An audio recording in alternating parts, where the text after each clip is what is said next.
Hello friend, মৌসুমি review লেকচারে তোমাদের অনেক অনেক স্বাগত। তোমরা সবাই কেমন আছো? আশা করি ভালো আছো, সুস্থ আছো। তো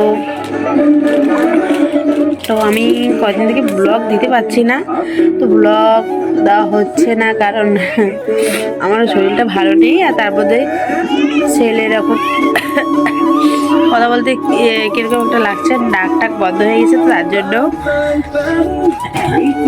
তোমাদের কাছে এটাই বলার জন্য আসলাম যে দুদিন থেকে ভিডিও করতে পারছি না, আর ব্লগ কোনো ছাড়া হচ্ছে না। কারণ হলো আমার ছেলে হলো এখন পরীক্ষা হচ্ছে, তো পরীক্ষা চলছে তার জন্য।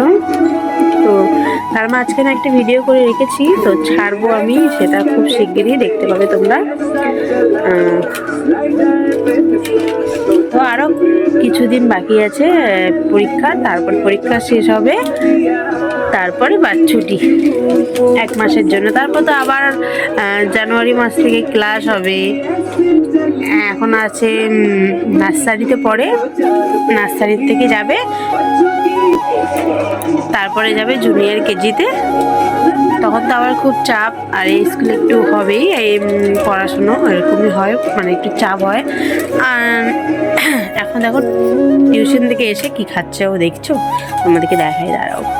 ও শুধু ফাস্টফুড খেতে ব্যস্ত, আর এদিকে দেখো খেলনার জিনিস ছড়িয়ে ছিটে রেখেছে। আর দেখো কি খাচ্ছ পাপা? কিন্ডার জল না, এটা জম্বো। ঠিক আছে, দোকানে নিয়ে গেলাম, তো আমি রান্না করার জন্য কিছু জিনিস আনতে গেলাম, তো ওখানেও খাবে বলছে, তো এটা কিনে দিলাম। না কিনে দিলে এত বায়না করে না, কি বলবো। আর এদিকে দেখো কার্টুন দেখে দেখে খাচ্ছে। আজকে টিভির কভারটা খুলে দিলাম ধোয়ার জন্য, অনেকদিন থেকে ধোয়া হয় না। ঘরটা ঠিক করব আস্তে আস্তে, ঘরটা ঠিক করা হয় না। আমার ছেলে দেখো দেওয়ালটা কি করে রেখেছে, এটা দেখে কেউ বাজে কমেন্ট করো না, কারণ কি এটা দেখো, এটা হলো আমার মনের দেওয়াল। আমার ছেলে আমার মনটা টুকরো টুকরো করে দিয়েছে। আরে কি বলবো বলো তো, এই জায়গাটা না, দেওয়ালটা মানে তখন একটু ছোট ছিল, তো বুঝতো না কিছু, কি বল দাঁড়ানো শিখছিল তখনকার। একটা মানে টলি ব্যাগের একটা ডান্টি ছিল, সেটা দিয়ে এটা ভেঙে ভেঙে এরকম করে দিয়েছে। এখন করে না, তখন করতো না, এটাই তখনকার এরকম হয়ে গেছে। আর তার মধ্যে তো তারপর আর কিছু করা হয়নি, তো ঘরটা ঠিকঠাক করবো। তোমাদেরকে তো এর আগে দেখিয়েছিলাম এখানে ঠাকুরের আসন, এরকমই তো ঠিক করবো, আস্তে আস্তে সব হয়ে যাবে। পয়সা টয়সা জমাচ্ছি, ঠিক করবো। তো শিগগিরই উপরটা না ঠিক করলেও মানে দেওয়ালটা প্লাস্টার করে রং করব। তোমরা সবাই পাশে থাকো, এটাই চাই, আর কিছু চাই না, তাহলে স্বপ্নগুলো পূরণ হবে।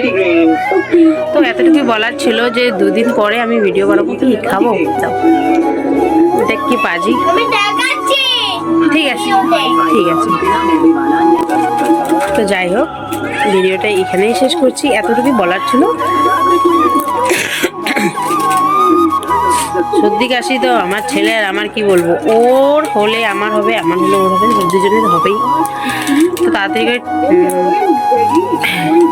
পরীক্ষাটা শেষ হোক, তারপরে তোমাদের কাছে ব্লগ আসবে। আর দেখি, আমি যদি চেষ্টা করি তাহলে তো হবে, আর তার মধ্যে হচ্ছে না ভিডিও করা, সময় হচ্ছে না আর কি। ওকে দিয়ে আসা, তাড়াতাড়ি করে দিয়ে এসে কোনো সময় কাজ করতে হয় বাড়িতে, কোনো সময় ফোনে থেকে যাই। আর এটাই বলার ছিল। তোমরা ভালো থেকো, সুস্থ থেকো, আমার পাশে থেকো। যারা এখনো সাবস্ক্রাইব করো না, প্লিজ সাবস্ক্রাইব করো। আর পিছনটা আমার দেখো কত কাপড়ের ঢিপ হয়ে আছে, এগুলা কালকে ধোবো। কালকে ছুটি আছে, একদিন পর পর পরীক্ষার, মানে রোজ যদি এক লাগার হয়ে যায়, মানে একদিন থেমে থেমে পরীক্ষা হলে না ডিস্টার্ব হয়ে যায়। আজকে হলো, আবার কালকে ছুটি, আবার পরশুদিন, ওই 10 তারিখ অবধি আছে। তো পরীক্ষার শেষের দিন তোমাদের সাথে কিছু শেয়ার করব। তো তোমরা ভালো থেকে সুস্থ থেকো, গুড নাইট, শুভরাত্রি। আর আমার চ্যানেলটা যারা এখন সাবস্ক্রাইব করোনি, প্লিজ সাবস্ক্রাইব করে দেবো। বাই।